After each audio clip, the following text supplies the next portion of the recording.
Good morning students. और कैसे हो? देखिए, हम प्लांट फिजियोलॉजी के बारे में पढ़ रहे हैं और हमारा चैप्टर नंबर 13 चल रहा है और 13वें चैप्टर के अंदर हम पादप हार्मोन्स के बारे में पढ़ रहे हैं। पादप हार्मोन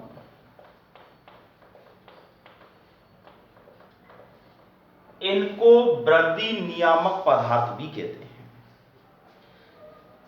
ये पादप हार्मोन कई प्रकार के होते हैं, कई बार हम इस बारे में बात कर चुके हैं। सबसे पहला और सबसे प्रमुख पादप हार्मोन होता है ऑक्सिन। ऑक्सिन ये पहला है। दूसरा है जिब्रेलिन्स। तीसरा है साइटोकाइनिन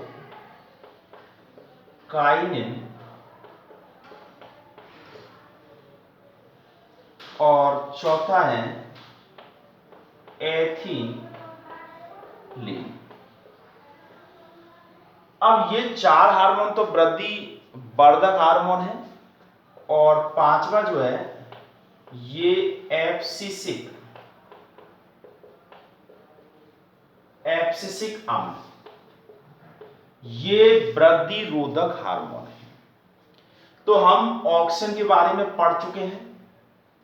हमारा टॉपिक चल रहा है जिब्रेलिन्स।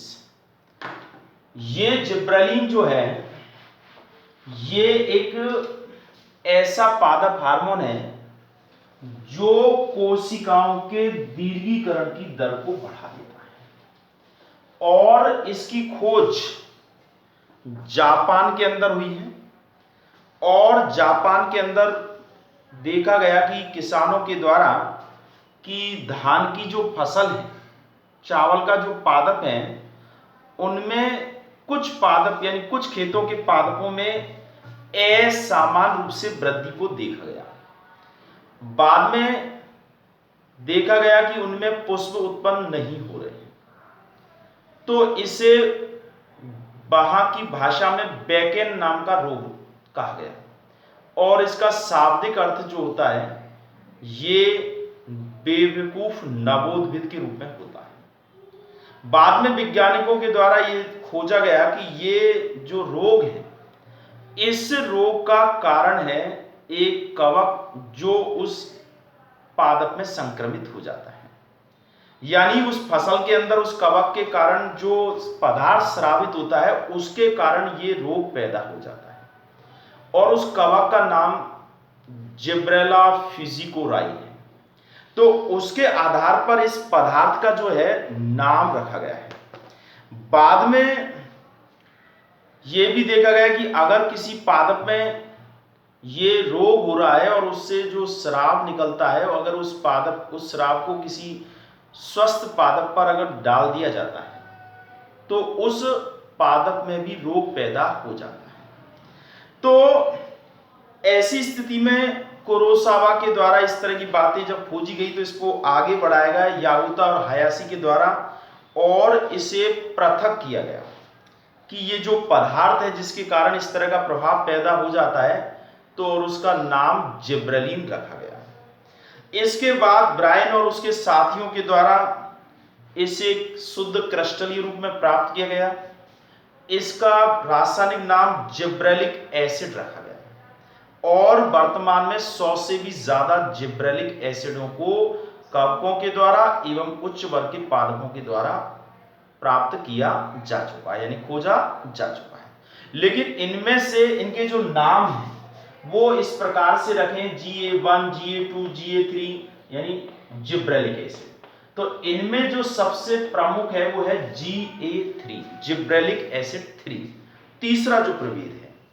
और इसकी जो रासायनिक प्रकृतियां हैं, इसमें क्या होता है कि इसकी मूल जो संरचना है उसमें एक गिवेन वलय होती है और उस गिवेन वलय में कार्बन परमाणु की संख्या 19 होती है, कुछ में 20 भी होती है। तो ये एक प्रकार से रासायनिक दृष्टि से देखें तो ये जिब्रेलिन्स जो होते हैं ये टार्पिन्स होते हैं और इन एक प्रकार से ये अध्रुवीय होते हैं और प्रकाश से ये प्रभावित नहीं होते। ठीक है, तो ये बात हम कर चुके हैं।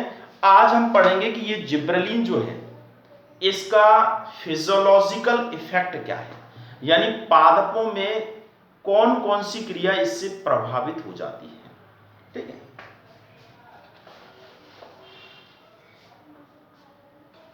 कारकीय प्रभाव, ये अक्सर जैसे परीक्षाओं में कारकीय प्रभावों में से ही प्रश्न बन के आते हैं कि अगर इस तरह का पादप है और उस पर अगर जिब्रेलिन का छिड़काव कर दें तो इसका क्या प्रभाव पड़ेगा।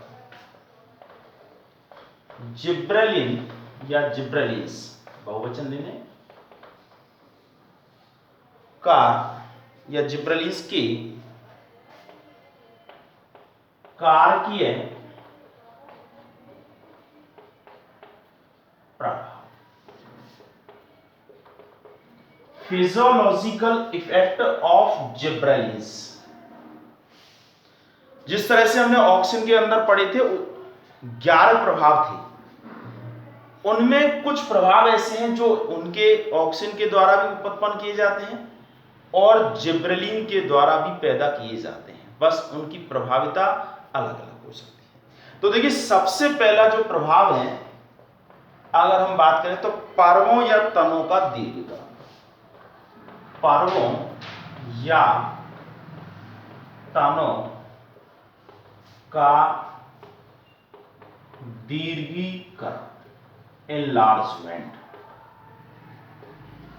देखिए ये जो जिब्रेलिन है ये पर्वों के दीर्घीकरण की क्रिया को प्रेरित कर देता है जिससे तने की लंबाई में वृद्धि हो जाती है, और तने की लंबाई में वृद्धि होना ये एक प्रकार से पादप की जल्दी वृद्धि करना है। देखिए कुछ ऐसे पादप होते हैं द्विवर्षीय पादप, द्विवर्षीय पादप। अब इन पादपों की क्या है कि एक प्रथम वर्ष में तो इनके अंदर वृद्धि होती है, कायिक वृद्धि होती है, और द्वितीय वर्ष में इनके अंदर पुष्पन होता है, तो इसलिए द्विवर्षीय पादप है। अगर ऐसे द्विवर्षीय पादप जिसको हम कह सकते हैं रोजेसी स्वभाव, इनका एक प्रकार से आनुवांशिक रूप से वो द्विवर्षीय पादप है, तो ऐसे पादपों में अगर हम इस जिब्रेलिन का छिड़काव कर दें तो ऐसी स्थिति में जिब्रेलिन के छिड़काव से इन पादपों में, किसके छिड़काव से, जिब्रेलिन के छिड़काव से इनके अंदर दीर्घित, दीर्घित मतलब लंबी, दीर्घित पर्ण रहित पर्व, ऐसे पर्व जिनमें पर्ण नहीं होते हैं, तो पर्ण रहित जो पर्व हैं, दीर्घित पर्ण रहित पर्व के निर्माण को प्रेरित कर देता है, प्रेरित कर देता है या कर देते हैं कौन, ऑक्सिन, सॉरी जिब्रेलिन। अब ऐसे पर्व, ये जो दीर्घित पर्ण रहित पर्व जो होते हैं इनको बॉल्ट कहा जाता है, बॉल्ट, और इनका इस तरह से विकसित होना ये कहलाता है बॉल्टिंग। बहुत फेमस शब्द है बॉल्टिंग, किसे कहते हैं। तो ऐसे पादप, द्विवर्षीय जो पादप होते हैं उनके अंदर इस जिब्रेलिन के प्रभाव से दीर्घित पर्व विकसित हो जाता है और उसमें पत्तियां नहीं होती है। जैसे मान लीजिए जैसे ये पादप है और ये पर्व है, एक पर्व यहां, दूसरा ये, इस तरह से। अब ये पर्व है यहां से यहां तक, तो इसका अगर प्रभाव डाल दिया जाए तो इस तरह की स्थिति पैदा हो जाएगी कि यहां ये पत्ती है और ये जो है दीर्घीकृत अवस्था में, यहां से यहां तक इतना था, अब वो इतने से बढ़ करके इतना हो गया और यहां पर पत्तियां विकसित हो जाएंगी। तो एक प्रकार से ये दीर्घीकृत हो गया है, जहां पत्ती नहीं है, इतनी से इतने हो गया है। तो ऐसी स्थिति यानी इस प्रकार की जो क्रिया होती है इसको कहते हैं बोल्टिंग। ठीक है, तो दीर्घित पर्ण रहित पर्वों के निर्माण की जो क्रिया है वो कहलाती है बोल्टिंग। और इस तरह का उपचार जो है वो ऐसे पादपों के लिए किया जाता है, जैसे मान लीजिए कोई आनुवांशिक रूप से बौना पादप है, अब जब तक वो बड़ा नहीं होगा उसके अंदर आगे की क्रियाएं नहीं होगी, तो ऐसी स्थिति में जो पादप होते हैं उनको प्राकृतिक रूप से जो रोजेट स्वभाव मतलब छोटे स्वभाव वाले, तो उनको लंबे और दीर्घित रूप में परिवर्तित कर देना क्या कहलाएगा, बोल्टिंग। ठीक है, बोल्टिंग की परिभाषा क्या होगी, बोल्टिंग की परिभाषा होगी, क्योंकि पूछी जाती है, बोल्टिंग क्या है?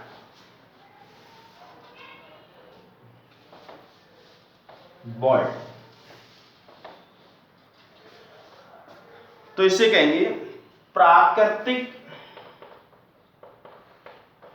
रूप से, यानी प्राकृतिक रूप से रोजेट स्वभाव, रोजेट स्वभाव,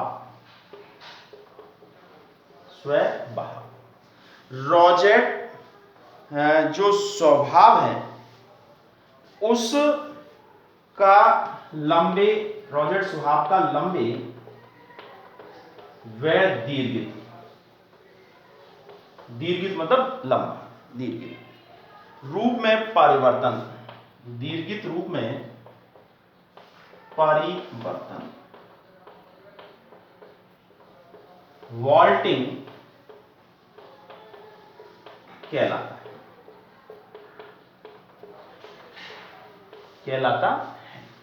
तो देखिए इस तरह से बोल्टिंग या बोल्टकरण, बोल्टिंग कह दो या इसको बोल्टकरण भी कह सकते हैं, बोल्टकरण कहलाता है। तो ये पहला जो प्रभाव है इसका बहुत महत्वपूर्ण है कि ये क्या करता है, बोल्टिंग क्रिया को प्रेरित कर देता है। अब दूसरा जो है इसका दूसरा प्रभाव है प्रसुप्ति को भंग कर देना। प्रसुप्ति का मतलब होता है अंकुरण का रोका रहना, अंकुरित नहीं होना, ऐसे प्रसुप्त अवस्था का बना है।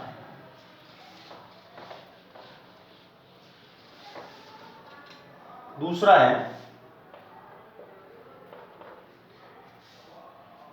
प्रसुप्ति भंग करना, ये दूसरा प्रभाव। देखिए ये जो जिब्रेलिन है बीजों और तनों में यानी कंद आदि में प्रसुप्त अवस्था को समाप्त कर देता है और उन्हें अंकुरण के लिए प्रेरित कर देता है। और बीजों के अंदर देखिए ये क्या करता है कि बीजों और कंदों के अंदर उपस्थित जो खाद्य पदार्थ हैं उनकी पाचन की जो क्रिया है उसको प्रेरित कर देता है। और जब पाचन की क्रिया प्रेरित हो जाएगी तो ऐसी स्थिति में उनके अंदर अंकुरण की जो क्रिया है वो होने लगेगी। अर्थात देखिए ऑक्सिन तो कंदों के अंकुरण को रोकता है, यहां जिब्रेलिन जो है उसका विपरीत प्रभाव पड़ रहा है एक तरह से, और ये क्या कर रहा है, प्रसुप्ति को तोड़ रहा है और अंकुरण को प्रेरित कर रहा है। और क्यों कर रहा है, क्योंकि ये खाद्य पदार्थ जो होते हैं बीज के अंदर या कंद के अंदर उसमें पाचन की क्रिया को बढ़ा देता है, और पाचन की क्रिया जब बढ़ जाती है तो ऐसी स्थिति में बीजों का या कंद का अंकुरण जो है वो होने लग जाता है। अब आता है तीसरा पुष्पन पर प्रभाव, पुष्पन पर प्रभाव। देखिए पुष्पन का मतलब होता है पुष्पों का उत्पन्न होना, पुष्पों का उत्पन्न होना क्या कहलाएगा, पुष्पन। तो जिब्रेलिन देखिए ऑक्सिन की तुलना में या ऑक्सिन के विपरीत प्रभाव डालता है। ऑक्सिन तो पुष्पन की क्रिया को रोकता है, ऐसे वो क्या करता है कि ये पादपों के पूर्ण जनन को यानी एक प्रकार से वृद्धि को प्रेरित करता है। लेकिन ये जो है पूर्ण जनन को प्रेरित, अर्थात ये नर पुष्पों के निर्माण की जो क्रिया है उस क्रिया को अधिक कर देता है। और ऐसी स्थिति में जो पादप दीर्घ दीप्तिकाली होते हैं। दीर्घ दीप्तिकाली का मतलब होता है ऐसे पादप जिनको ज्यादा समय प्रकाश मिलता है तब जाकर के ही पुष्प उत्पन्न होते हैं, तो ऐसे पादप कहलाते हैं दीर्घ दीप्तिकाली पौधे। तो ऐसे पादप जिनको ज्यादा समय प्रकाश मिलने पर ही पुष्प उत्पन्न करते हैं उनको ये जो ब्रिलिन जो है इसका छिड़काव कर देते हैं, तो वो पादप दीर्घ दीप्तिकाली पौधे की तरह व्यवहार करते हैं, दीर्घ दीप्तिकाली पौधे में परिवर्तित हो जाते हैं, सॉरी लघु दीप्तिकाली पौधे में परिवर्तित हो जाते हैं। कहने का अर्थ क्या हुआ कि जिनको ज्यादा समय प्रकाश मिलने पर पुष्प उत्पन्न हो रहे थे उनको कम अगर प्रकाश मिलेगा, कम अवधि का, तो भी उनके अंदर पुष्प उत्पन्न होने लग जाते हैं। तो ये एक प्रकार से पुष्पन की क्रिया को प्रेरित करने का कार्य करता है। दीर्घ दीप्तिकाली पौधों को लघु दीप्तिकाल में ही पुष्प उत्पन्न करने के लिए प्रेरित कर देता है। अगला है अनिषेक फलन, पार्थेनोकार्पी। अनिषेक फलन का मतलब होता है बिना निषेचन के फल का बनना, ऐसे फल बनना जिनमें बीज नहीं होते। पुष्प के अंडाशय फल में परिवर्तित हो जाते हैं परंतु बीज नहीं बनते क्योंकि निषेचन नहीं होता। तो ये अनिषेक बनने वाले फल तो होते हैं, उनको अनिषेक फल कहते हैं और इस क्रिया को कहते हैं अनिषेक फलन। तो ये ऑक्सिन भी इस कार्य को करता है, लेकिन ऑक्सिन की तुलना में इस अनिषेक फलन की क्रिया को जिब्रेलिन के द्वारा अधिक प्रभावित किया जाता है या प्रेरित किया जाता है। यानी तुलना अगर करें तो ऑक्सिन से ज्यादा इस क्रिया पर ये इफेक्ट डालता है। ये जिब्रेलिन के द्वारा देखिए टमाटर है, सेब है, नाशपाती है आदि फलों को जो कच्चे होते हैं या सॉरी जो फल विकसित नहीं होते हैं तो उनको ऑक्सिन की तुलना में इस जिब्रेलिन से आसानी से इनके अंदर अनिषेक फलन को प्रेरित किया जा सकता है। तो ये एक प्रकार से अनिषेक फलन को प्रेरित करने का कार्य करता है। अगला है बीजा अंकुरण।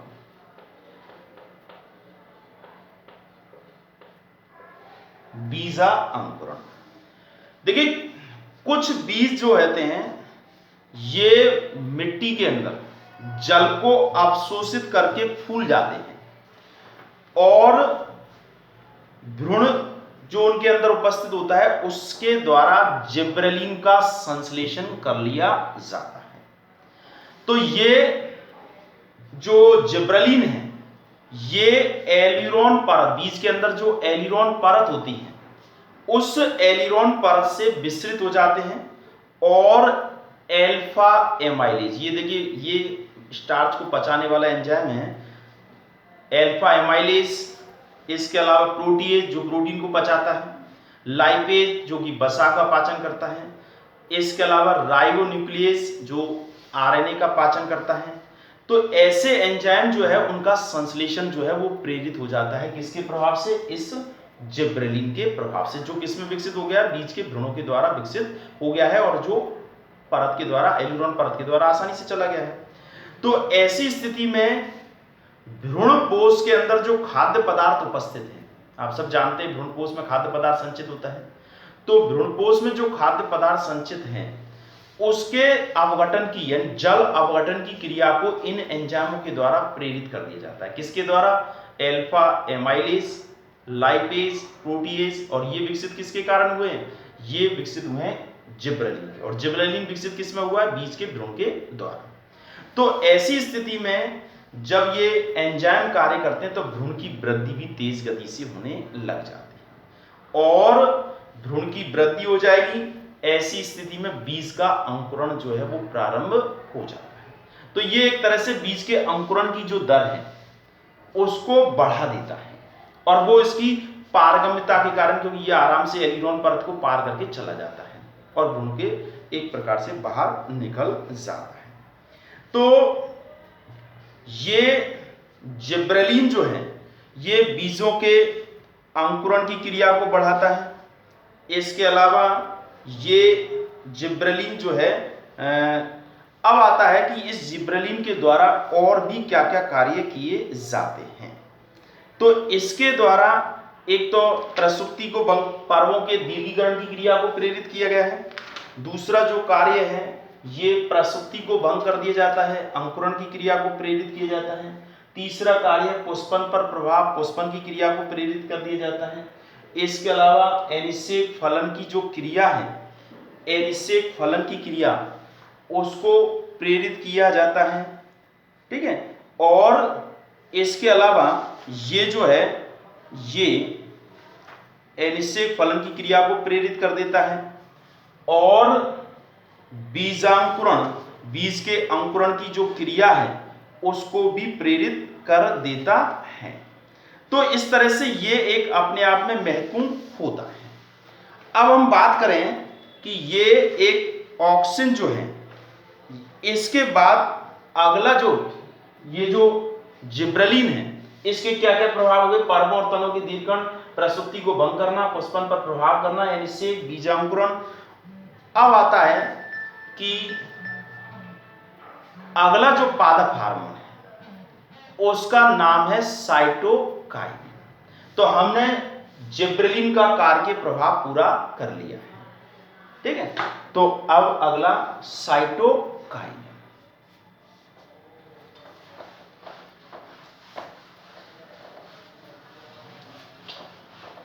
देखिए एक एक करके हम आगे बढ़ते जा रहे हैं अलग अलग पादप हार्मोनों के रूप में।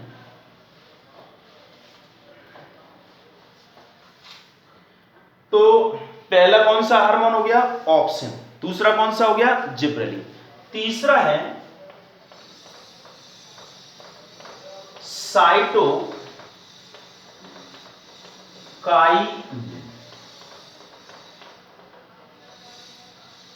देखिए साइटो का मतलब कोशिकीय, काइनिन का मतलब विभाजन। ये कोशिका विभाजन को प्रेरित करने वाला एक हार्मोन है। किसको प्रेरित करता है? कोशिका विभाजन। कोशिका विभाजन को प्रेरित करने वाला पादप हार्मोन।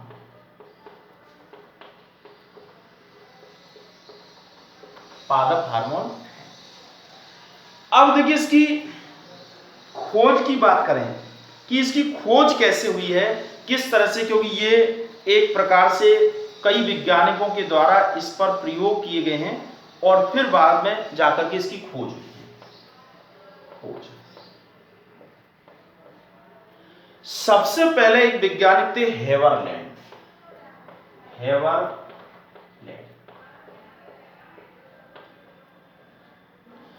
हेवरलैंड 1913।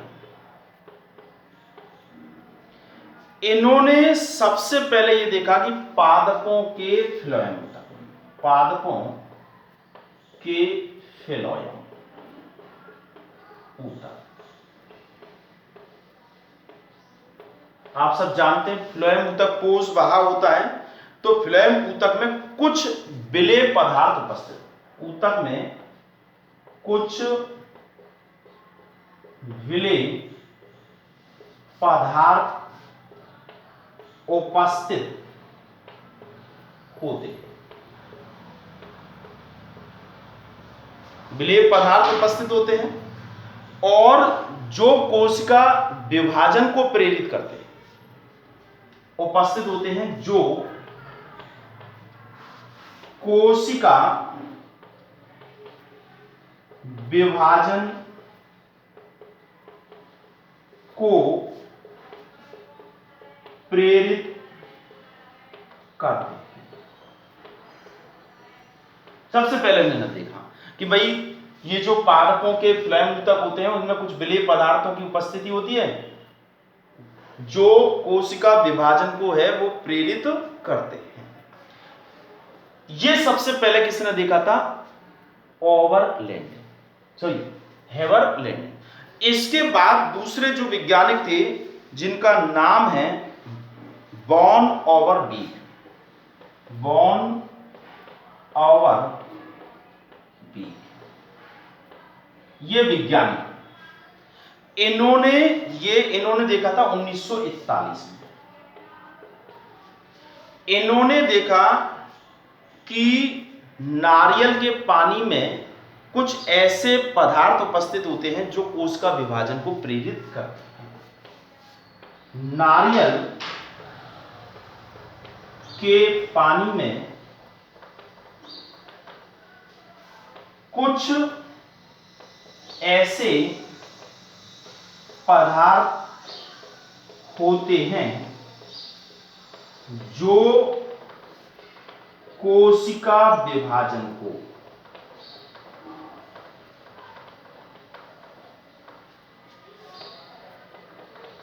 प्रेरित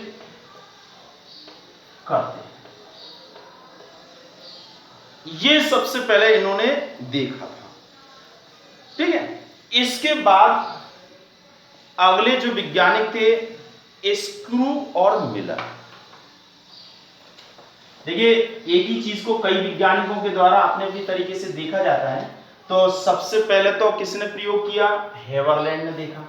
फिर इसके बाद वॉन ओवरबीक के द्वारा इसको देखा गया कि भाई ये जो है वो किसमें है?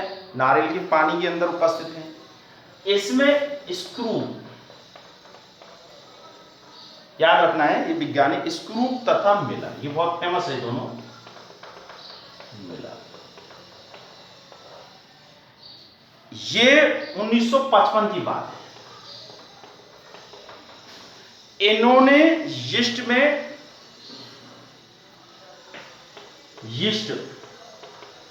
के डीएनए से, यीस्ट के जो डीएनए से कोशिका विभाजन के लिए, कोशिका विभाजन के लिए, कोशिका विभाजन के लिए उपयोगी पदार्थ को अलग किया, के लिए उपयोगी पदार्थ को अलग किया।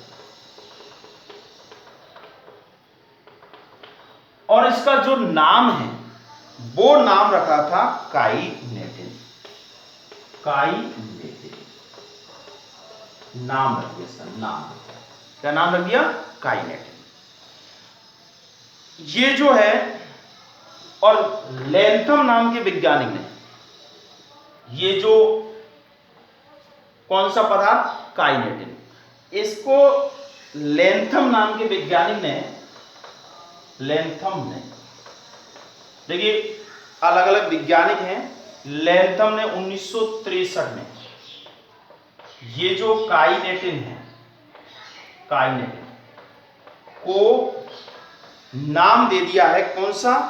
इसे नाम दे दिया है साइटोकाइनेट। साइटोकाइनिन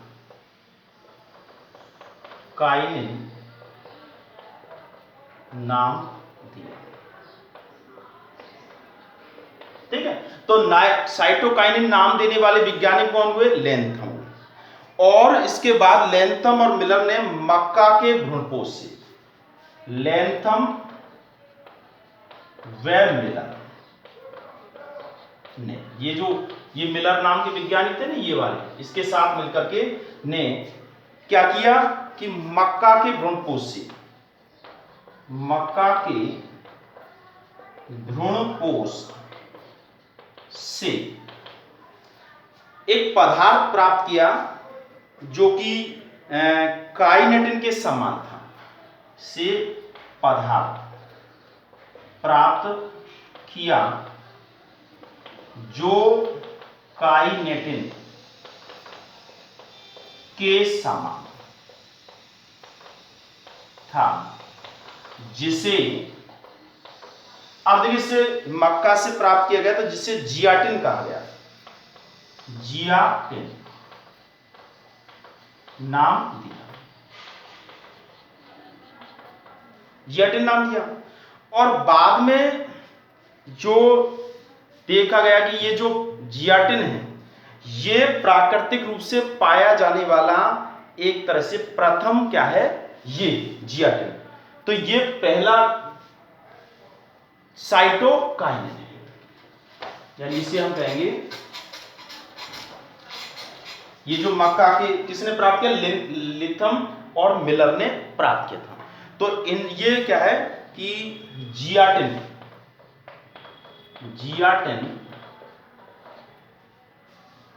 प्राकृतिक रूप से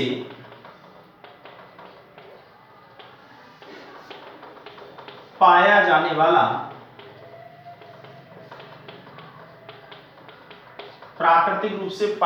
वाला प्रथम साइटोकाइनिन।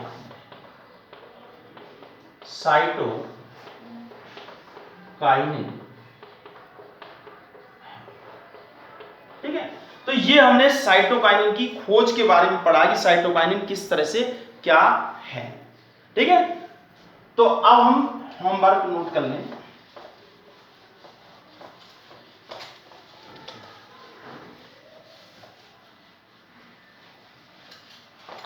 अब इसके बाद ही हम साइटोकाइनिन का कार्य, प्रभाव और इस तरह से सब चीजें पढ़ेंगे। तो यहां होमवर्क नोट करें।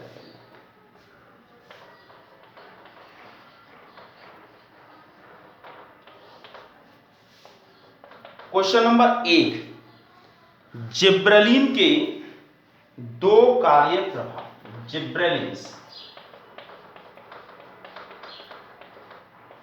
के दो कार्य प्रभाव को लिखिए।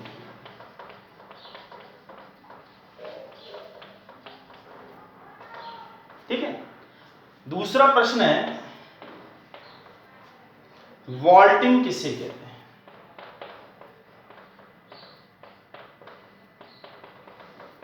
बहुत अच्छा प्रश्न है।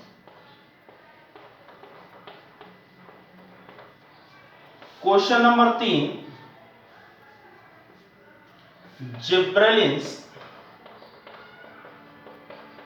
जिब्रेलिन की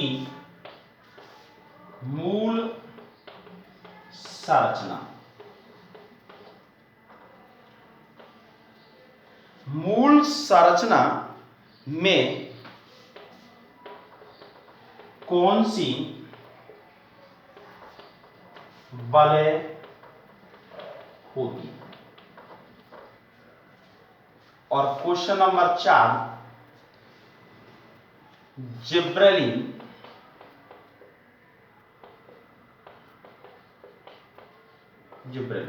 का संरचना सूत्र लिखिए।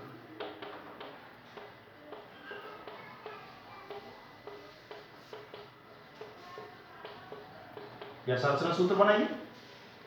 तो इस तरह से ये 4 प्रश्न हैं और इन 4 प्रश्न में हमने जिब्रेलिन के बारे में ही पूछा है, क्योंकि अगला जो हमारा चलेगा साइटोकाइनिन का जो टॉपिक है उसमें से हम प्रश्न रखेंगे। तो आपका ये पूरा जिब्रेलिन्स हो जाता है और साइटोकाइनिन की खोज भी हमने बता दी थी और अब साइटोकाइनिन के कार्य के प्रभावों के बारे में बताएंगे। तो इस तरह से 4 प्रश्न एक बार फिर बोल देता हूं। जिब्रेलिन्स के 2 कार्य के प्रभावों को लिखिए। वॉल्टिंग किसे कहते हैं, जिब्रेलिन की मूल संरचना में कौन सी वलय होती है, और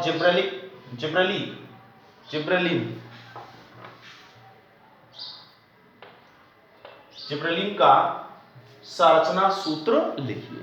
तो इस तरह से आपको ये करना है। ठीक है, अब हम कल करेंगे।